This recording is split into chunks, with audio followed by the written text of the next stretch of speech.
Fala galera, tudo bem com vocês? Essa é a edição de 21 de julho do podcast O que Tem para Assistir, programa que ajuda você a encontrar o que vê nas plataformas de streaming. Assim você escuta enquanto tá no metrô, tá no ônibus, tá limpando a casa, na academia, e programa que vai fazer no seu tempo livre. Tudo apresentado por mim, Renan Martins Frade. E essa semana do Barbenheimer, um encontro explosivo, com perdão do trocadilho, de Barbie e Oppenheimer estreando nos cinemas brasileiros no mesmo dia.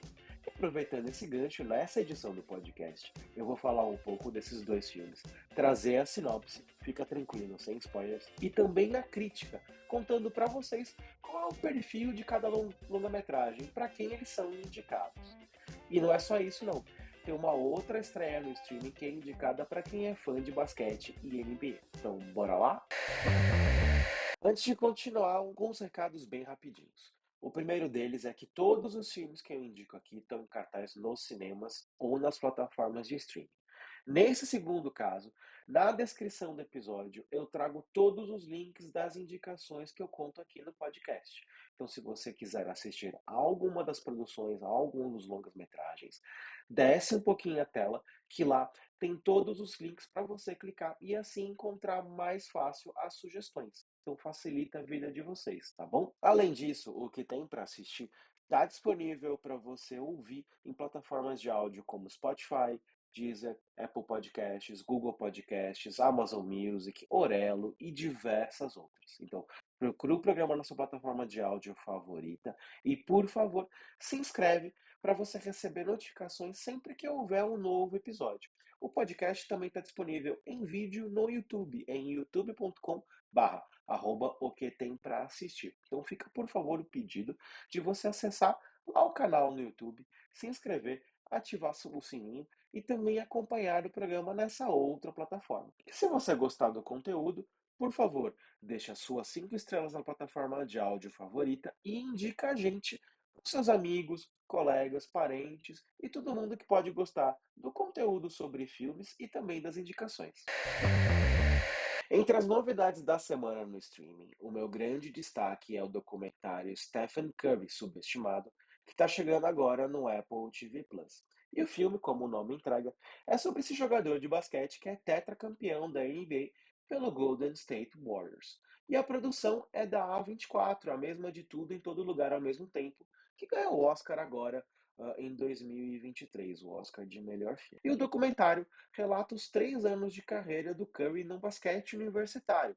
Considerado baixo e franzino para os padrões do esporte, o Steph mudou seu estilo de jogo e, a partir disso, se destacou, levando um time modesto da categoria de basquete universitária aos holofotes do esporte americano. Como pano de fundo também, a gente vê duas outras lutas importantes do jogador em 2022. Uma delas para ser campeão da NBA pela 4ª vez e a outra é para finalmente se formar na faculdade, coisa que ele não tinha feito durante os 3 anos de basquete universitário, até porque ele se declarou disponível para o draft da NBA um ano mais cedo, e aí ele teve que sair da faculdade um ano antes, né? Ele não fez o 4º ano de universidade, e que ele finalmente acaba cumprindo em 2022. Agora, não se engane, esse não é um daqueles documentários sobre vida e obra.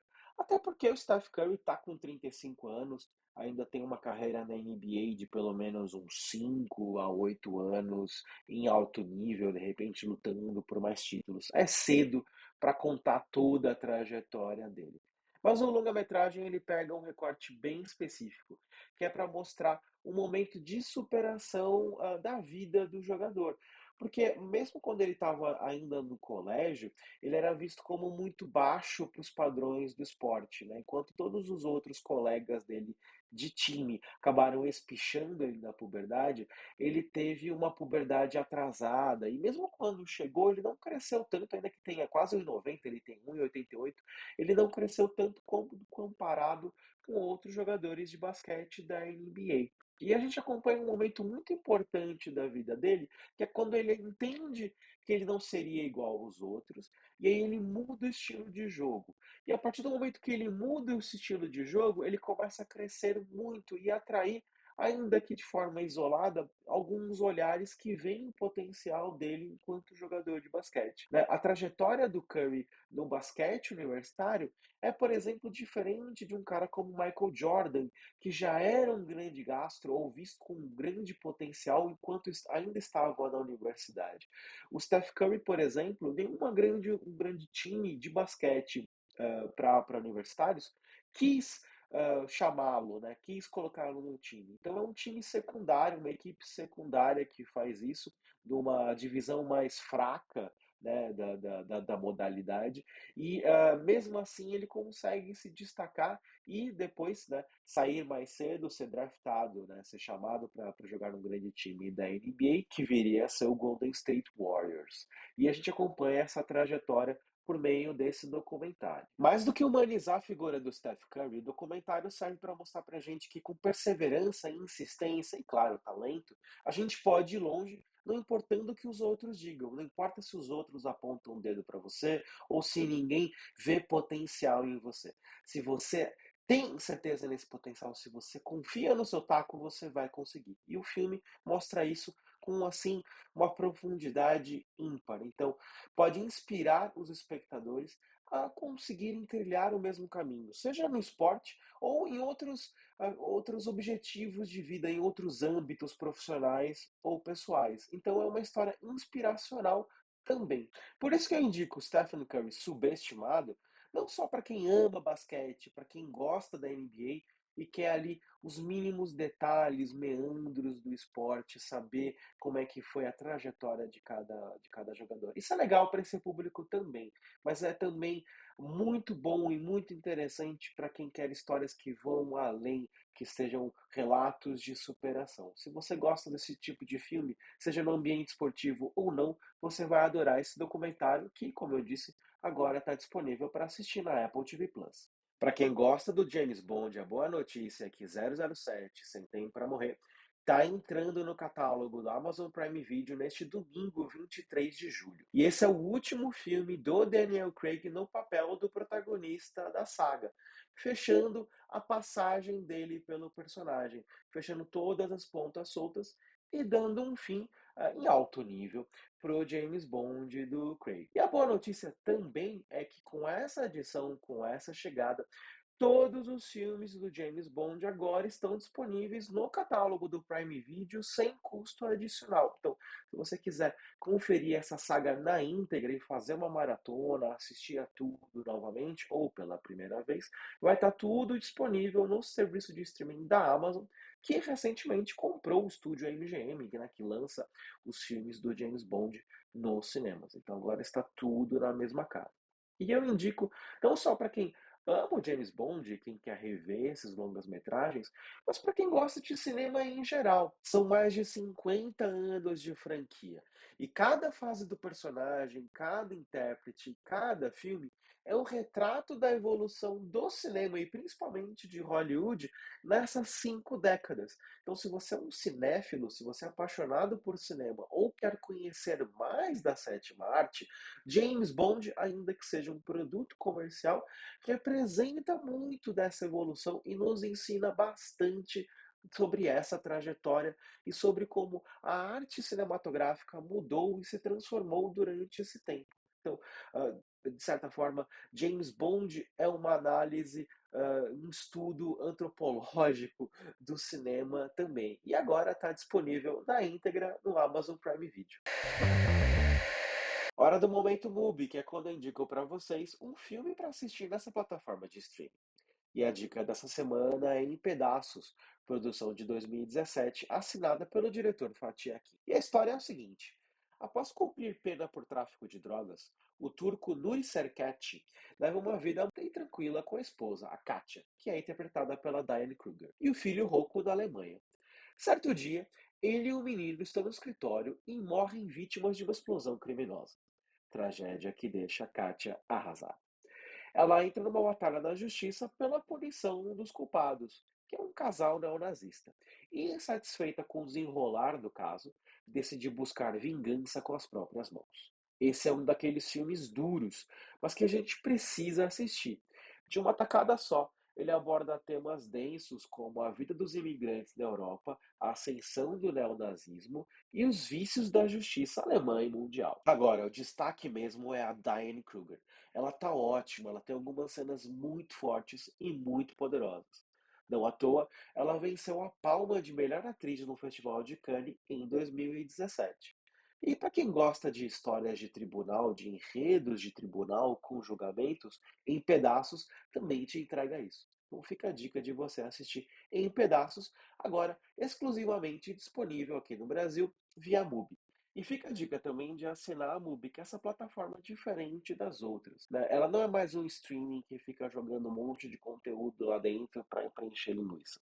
Não, eles têm uma equipe de cinéfilos que vai atrás de produções diferentes, muitas vezes independentes, que representem o cinema de diversos países no passado ou também do presente, né? Em Pedaços, por exemplo, é uma produção alemã super recente, que tem 5 anos, e retrata muito da cultura alemã, da cultura europeia e do cenário político europeu atual. E quem é ouvinte aqui do podcast que tem para assistir, ganha na faixa 30 dias grátis para você degustar a MUBI. Então acessa lá mubi.com/, porque tem para assistir. O link também está na descrição do episódio. Acessando esse endereço, você ganha, você retira 30 dias grátis da plataforma. E eu também ganho uma comissão pela sua indicação, tá bom? Fechado? Hora de falar dos dois grandes lançamentos da semana nos cinemas, começando por Barbie. E se você estava em Marte e não sabe nada sobre esse filme, bom, eu vou te explicar um pouquinho, te dar um pouquinho de contexto e contar o porquê dessa produção ser no momento um grande frisson nas redes sociais e também entre os cinéfilos ou os espectadores eventuais de cinema, tá todo mundo falando desse longa-metragem. E trata-se de uma produção live action dirigida pela Greta Gerwig, que é a mesma diretora de Lady Bird. E é estrelado pela Margot Robbie, né? O novo filme tem a Margot Robbie, que você deve reconhecer como a Arlequina dos filmes da DC. E Barbie é praticamente que um encontro do comercial com o cult, com o independente. Afinal, a produção é 100% licenciada pela Mattel, que é a produtora da boneca, da famosa boneca Barbie. Ao mesmo tempo, né, a empresa, a fabricante e a Warner Brothers, que é o estúdio, deram total liberdade para a diretora contar a história que ela queria. E a Greta trouxe então o seu olhar, que não é muito comercial para essa produção. Por isso que é um encontro de dois mundos diferentes. E ela zoa todo mundo, inclusive a si mesmo e a própria Mattel. Então, isso deixa a produção mais divertida e autoconsciente do que ela é. E a história é o seguinte: a Barbie, né, que é a Margot Robbie, vive em Barbieland, junto com outras Barbies e Kens e diversos bonecos que a Mattel produziu em todas essas décadas. Um belo dia, ela, Barbie, né, começa a se sentir estranha, diferente, e descobre que tem que ir até o mundo real para resolver o problema. E ela acaba sendo seguida pelo Ken, interpretado pelo Ryan Gosling. No nosso mundo, a Barbie encontra a sua humana, né, que brinca com ela, que é vivida pela América Ferreira, que você deve reconhecer por Ugly Betty. Enquanto isso, o Ken, no nosso mundo, descobre a existência do patriarcado. E aí, quando ele volta para Barbieland, ele leva junto algumas das ideias do patriarcado e acaba causando uma enorme confusão na terra natal da Barbie, no mundo da Barbie. Como você já percebeu, esse não é um filme para crianças. Na verdade, ele é para as mulheres que já cresceram, que não brincam mais com a Barbie e que perceberam que o mundo não é em tons de cor-de-rosa, né? Que o mundo real é bem diferente do que elas imaginavam quando eram pequenas. Eu posso aqui ficar falando um monte de coisas sobre o filme, arranjar um monte de problema, falar que falta ritmo, que o roteiro é problemático, que tem coisas que não são bem resolvidas, enfim. A grande questão aqui é que eu não sou o público dessa produção. O filme não foi feito para mim. Na real, Barbie é para as mulheres que sofreram e cresceram com o peso do machismo da sociedade em suas costas, né? É para aquelas que são cobradas pelo que são e pelo que não são, muitas vezes ao mesmo tempo. Então, apesar dos problemas, Barbie vai ressoar nesse público, nessas mulheres. vai arrancar lágrimas de quem brincou de Barbie e que depois odiou a boneca e depois voltou a amar, enfim. É para quem tem essa relação de amor e ódio com que esse objeto representa. E a produção é extremamente autoconsciente de todos os vícios e problemas da Barbie, mas também aponta que ela fez muito pela sociedade e pelas meninas que brincaram com a boneca. Mesmo autoconsciente de que é um produto comercial, não só como filme, mas também como material promocional de uma linha de bonecas e de produtos licenciados que estão saindo aos montes sobre esse filme, Barbie tem espaço também para ser uma mensagem feminista muito doce, cheia de doçura, para a gente engolir de forma mais fácil, podemos dizer assim, e entender melhor a crítica que a obra está ali fazendo. Nesse caso, eu sou apenas mais um Ken ali, né? Eu estou ali para observar, para acompanhar o que está sendo retratado ali em tela e assumir a minha posição não como alguém que se identifica com aquela trajetória, mas como alguém que tem um peso importante para mudar essa realidade do mundo que a gente vive e torná-lo menos misógino e menos agressivo para as mulheres. Agora, se você é mulher, com certeza você vai se identificar muito com a história em cena e vai acabar chorando com aquele relato em alguns momentos, ainda que, como eu disse, o filme não perca a doçura e funcione muito mais como um entretenimento do que um relato duro. Está muito longe de ser algo difícil de assistir. Ele é muito doce. Então fica a dica de assistir a Barbie agora em cartaz nos cinemas. Antes de continuar, eu tenho um pedido. Quer me seguir nas redes sociais? Eu estou no Twitter, no Instagram, no TikTok e no Threads, que é um derivado do Instagram que copia o Twitter, como @Renan. Só que esse Renan escreve com 4 no lugar do A, então fica @Ren4N, @Ren4N. Me segue nessas redes sociais, conta o que você acha do programa, me conta quais suas outras sugestões de temas para curadoria ou de filmes dentro das curadorias que eu trago aqui. Enfim, vamos trocar umas figurinhas e também nessas redes sociais eu aviso toda vez que tem um novo episódio e compartilho outros conteúdos que eu produzo. Dentro dessa dica fica a sugestão para você participar do meu grupo no WhatsApp. Lá eu compartilho tudo o que eu produzo na internet, com críticas de filmes, matérias sobre o mercado de streaming, sobre o que está acontecendo na Netflix, Disney Plus, Paramount Plus, enfim. Tem muita coisa que eu escrevo na minha coluna no UOL, na telinha, e também em críticas e matérias eventuais lá para o Omelete. E eu compartilho tudo nesse grupo e você não perde nada. Então, para fazer parte, é só clicar no link que está na descrição do episódio. E fica tranquilo, eu não fico mandando muita coisa não. São publicações pontuais, só para vocês acompanharem as novidades sem perder nada. Então, faz parte também desse grupo do WhatsApp. Outro grande lançamento da semana nos cinemas é Oppenheimer, o mais novo filme do diretor Christopher Nolan, da trilogia Batman, Cavaleiro das Trevas, A Origem e diversos outros filmes. E, como o nome entrega, a produção conta a trajetória de J. Robert Oppenheimer, o homem que chefiou o projeto Manhattan, aquele que criou a bomba atômica. São dois grandes fios condutores para essa história. O primeiro é quando Oppenheimer, interpretado pelo Cillian Murphy, foi investigado por supostas ligações com os comunistas e pela acusação de ter passado para os russos segredos da bomba atômica. O outro fio condutor é durante a sabatina do Louis Strauss, vivido pelo Robert Downey Jr., no Senado americano. Dessa forma, acompanhamos a vida e a obra do Oppenheimer, e principalmente seus conflitos internos e com o mundo, que o chamaria de o pai da bomba atômica. Ao contrário do que pode parecer, esse não é um filme sobre o fim da Segunda Guerra Mundial, que, como você estudou nas aulas de história, acabou com as duas explosões das bombas atômicas lá no Japão, em Hiroshima e Nagasaki. Na verdade, a produção conta o começo da Guerra Fria,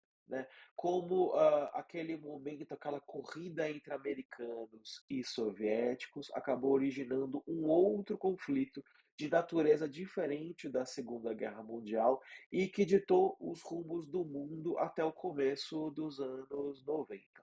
Também é sobre como o tal do perigo comunista foi manipulado por muita gente nos Estados Unidos para caçar desafetos e destruir reputações numa caça às bruxas que aconteceu principalmente ali nos anos 50 e 60. Em grande parte, o diretor Christopher Nolan executa essa história essencialmente política com maestria e uma atenção muito grande nos detalhes. Ele, por exemplo, se preocupa em retratar nas explosões que a luz chega a gente, aos nossos olhos, ou à câmera, né, já que é um filme, muito antes do som. Então, quando algo explode, seja pequeno ou grande, a gente vê primeiro e só escuta depois. Então, para você perceber o nível de detalhe, de atenção aos detalhes do diretor. Mas esse também é um filme extremamente verborrágico e imagético. E é aqui que as coisas começam a se perder um pouco. Verborrágico, porque o filme tem muito texto, tem muito diálogo. Se você for assistir legendado, você vai ler muito, inclusive. E isso acaba se perdendo quando o Nolan se deixa levar pelo vício de explicar muito a história, de colocar personagens ali explicando muito do que está acontecendo. Então, às vezes, em vez de deixar algo subentendido ou entendido por meio de imagens, ele tem um personagem contando aquilo em palavras. E às vezes, mais de uma vez, e mais de um personagem explicando a mesma coisa. Então, isso acaba cansando bastante. E no caso de uma trama extremamente política, é ainda mais, assim, é levado numa potência maior do que em filmes anteriores do cineasta. E imagético, porque o Nolan quer transformar tudo em imagens. Então, além do texto contar o que está acontecendo ali de forma detalhista demais, a imagem também é. Então, muitas vezes, ele quer transformar a história em metáforas ou em imagens muito claras para o espectador. Eventualmente, ele é mais poético nisso e acaba sendo belo e bonito de assistir. Mas em outras, ele é literal demais. Tem uma cena, sem fazer muito spoiler, que o Oppenheimer é mostrado nu em seu depoimento para revelar o quanto ele estava desnudado e quanto ele estava revelando de si mesmo, se expondo em sua intimidade para as pessoas que estavam ali interrogando ele. Então, o Nolan chega a esse ponto de literalidade do que ele está mostrando ali em imagens. Mas, tirando tudo que está errado, esse é um grande filme. Ele é visualmente impressionante, tem ótimas atuações e boas reflexões. E tá aí um ponto positivo dele ser tão literal, porque ele não deixa muito espaço interpretativo para o espectador.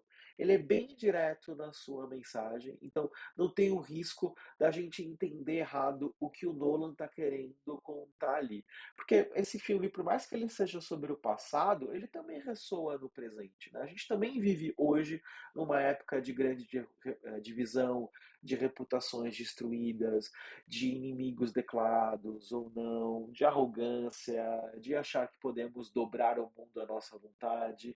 Enfim, guardadas as devidas proporções, há muitas semelhanças com o mundo de hoje, de 2023, com o que era vivido nos anos 40 e 50, que é quando se passa a maior parte da história de Oppenheimer. Seja para o bem ou para o mal, Oppenheimer é um grande resumo e também o ápice do Christopher Nolan enquanto cineasta. Oppenheimer está em cartaz nos cinemas. E dentro disso, eu tenho um comentário final. Muito tem se falado sobre qual seria a sala ideal para você assistir ao filme. O lugar ótimo que você tem que sentar, qual o melhor projetor, a melhor tela e tudo mais. Óbvio que se você puder garantir, se você tiver acesso a um cinema IMAX, vai lá, assiste. Se você puder pagar, pague. Mas a realidade é que, pensando para o Brasil inteiro, nem todo mundo tem acesso. Seja financeiro, porque salas IMAX são mais caras, ou mesmo de acesso, porque são poucas cidades no Brasil que têm esse tipo de cinema. Então, a minha dica mesmo é vá ao cinema assistir Oppenheimer. O cinema que for possível, o cinema que for acessível para você. O importante é ter essa experiência. sentir esse momento, essa comunhão que é estar junto com outras pessoas, com desconhecidos ou com amigos e ver esse grande filme em que a imagem é importante, a imersão é importante. Então, aproveite esse momento para ir ao cinema. Se esse for o único longa-metragem que você vai ver na tela grande durante todo o ano de 2023, vai ter sido bem escolhido, sim. Não importa se é IMAX, se não é IMAX, enfim. Isso é detalhe. Vá ao cinema. Se você puder pagar algo melhor, pague. Mas se você não tiver acesso, não caia nessa ladainha aí que não é o formato ideal que o cineasta imaginou para o longa-metragem. O que ele imaginou é você assistir ao filme. Então, assista, acompanhe, veja e sinta essa experiência. E assim, que semana incrível que a gente está tendo com a estreia de Barbie e Oppenheimer no mesmo dia. Há muito tempo que a gente não via isso acontecer, que tinha ter dois grandes filmes tão aguardados chegando aos cinemas na mesma data, até por causa da pandemia. Então a gente está voltando a viver, a ter essa sensação de dois filmes, ainda que sejam de públicos diferentes, se encontrando na tela grande na mesma semana. Isso tem gerado muita comoção, muita ansiedade, muita antecipação do público, muitas brincadeiras nas redes sociais, muitos memes, virando um verdadeiro chamamento para as pessoas retornarem aos cinemas, né? Muita gente ainda não voltou a frequentar o cinema, seja por questão financeira, por medo ou pelo impacto da pandemia que isso causou, não só no nosso comportamento, mas na forma como a gente consome entretenimento. E esses dois filmes chegando juntos na tela grande estão funcionando como esse chamamento de volta para as pessoas retornarem aos cinemas. E só se fala disso. Eu não sei se Barbie e Oppenheimer vão acabar roubando um pouco a bilheteria de um do outro. É claro que o fato de ter dois grandes lançamentos, eles acabam disputando salas, ainda que não disputem o mesmo público, né? Eles acabam disputando o espaço físico dos cinemas, então isso pode impactar na bilheteria, sim. Por outro lado, eu imagino que todo o cinema como um todo ganhe, né? O cinema como um todo ganhe com esse encontro das duas produções na tela grande. Isso só mostra pra gente o quanto o cinema nos encanta, o quanto a sétima arte ainda fascina o público, mesmo depois de todas as crises que a gente viu nos últimos anos. Então, seja Team Barbie, Team Oppenheimer ou Team Barbieheimer, né? Se você quiser ver um, ver o outro ou ver os dois, não importa. Apenas curta e aproveite esse momento mágico do cinema em 2023. E assim se encerra mais uma edição do podcast O que tem para assistir. Muito obrigado pela sua audiência. Antes de acabar, tem aquele aviso final. A disponibilidade dos filmes que eu contei aqui é referente a julho de 2023. Se você ouvir ou ver esse programa no futuro, é possível que as opções de onde assistir tenham mudado. Então, por favor, confere sempre no Google e no site Just Watch para as opções atualizadas. Mais uma vez, obrigado pela sua audiência e a gente se vê no próximo episódio.